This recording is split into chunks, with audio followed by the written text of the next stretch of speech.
let the people who don't resonate you leave and the people who do resonate with you stay. And that's ultimately going to be better for you, your mental health, your business, because those are the people you want to sell to and can resonate with you. And they're going to be better clients versus, the other people who just, for whatever reason, either don't match your coaching style, don't have the same views as you, or whatever it is. Everyone's entitled to their opinion.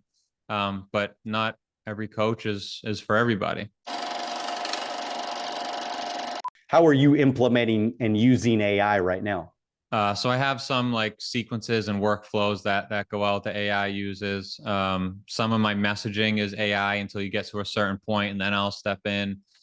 So it's really taking a lot of the front end off of me and my clients and a lot of other business owners. For people, those prospects who are just kind of lukewarm until they get warm, then you can kind of step in. So it's saving a lot of time and aggravation, at least in what I'm teaching and what I'm using. And the haters, man, I mean, you get any haters out there on social media? I mean, any of that? If you don't have haters, you're doing something wrong, is what I say, man. So if you go to my comment section once every other video, there's some haters on there, but I love it because it drives the algorithm up, and the people who love me love me. If you don't, you don't. You can't please everyone. And did you always have that attitude, or was it something you had to learn to create? Yeah. So in the beginning, I like if I got a like this exercise is dumb comment, like it would shut me down for a day. I'm like, dang, like should I take the video down? But as you just get numb to it, man, as I'm sure you can understand. And there's always going to be haters. LeBron James, probably best basketball player in the world, has haters. David Ortiz, Red Sox player, haters. It's always going to be the haters, but you just gotta put yourself in their shoes, almost feel bad for them, and wish them luck, I guess. Well, I who I feel bad for is I feel bad for all of the people that their whole life they've been taking everything personal. And I think it's almost like a disease.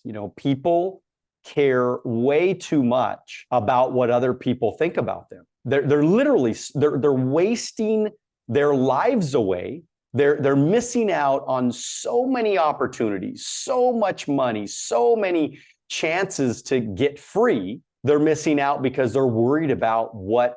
I mean, I have a coaching program that I do, Wealth on the Beach Club, every Wednesday morning, 9 a.m. Pacific Standard Time, and I was coaching this, our guys this morning and gals this morning, and I was talking about how, like, literally every time we allow somebody to offend us, we allow somebody to shut us down, we allow somebody to take us out of our game because we're worried about their comment, or we're worried about how they're going to feel about us. It's interesting because, I've done a lot of stages throughout all of these years, and I've spoken in front of, I don't know, hundreds and hundreds of thousands of people live. And it's interesting because when I would say things that would make the crowd laugh at me, or maybe some sort of humor, like putting myself down, they would laugh at me more. It would be way more authentic, and they would actually like me more. And so what people are doing on social media, they're so afraid of saying the wrong thing, they never say anything. They're so afraid of offending somebody, they never offend anybody, and they never really get anybody to communicate with them.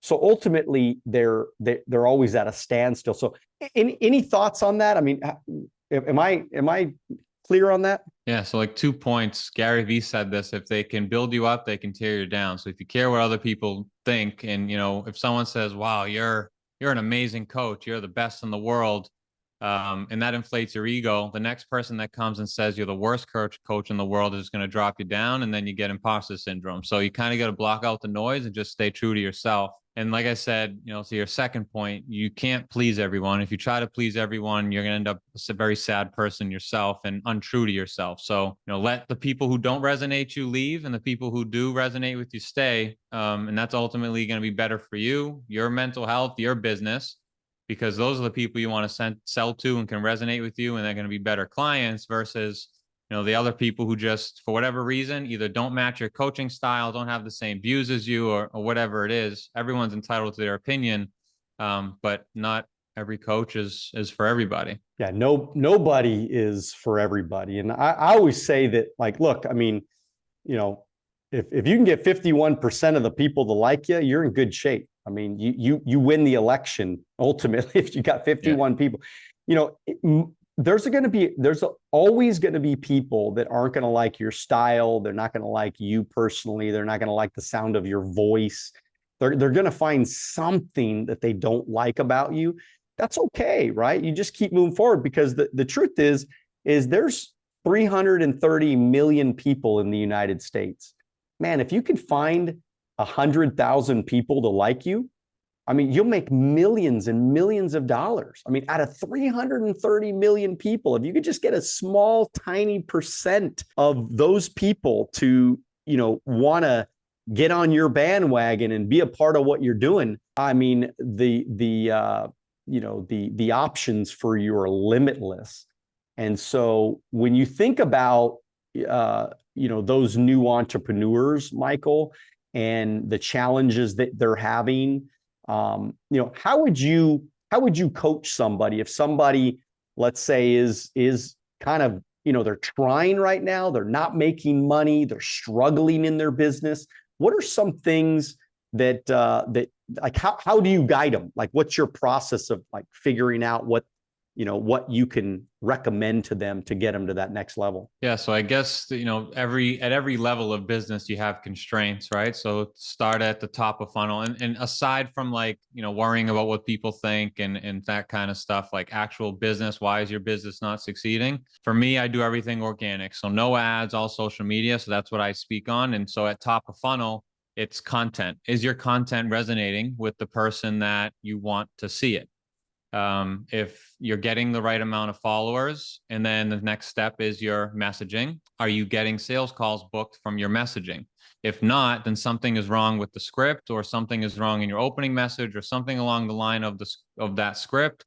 You're going wrong. If that's not an issue and you're booking calls, then and your close rate's 10%, then you probably need to better your sales game. If you're getting sales, but then nobody is retaining, and you have a high churn, then your product probably is not good enough. And so you need to do a better job at building your product. So there's all these different, pillars and stages depending on where you're at and what you're having the most struggle with. You just go to the top of funnel and work down and see where you can improve, or where the leaky faucet is, if you will. If you like this video and you want to watch another one, click right here. If you want to watch the entire podcast, click right here.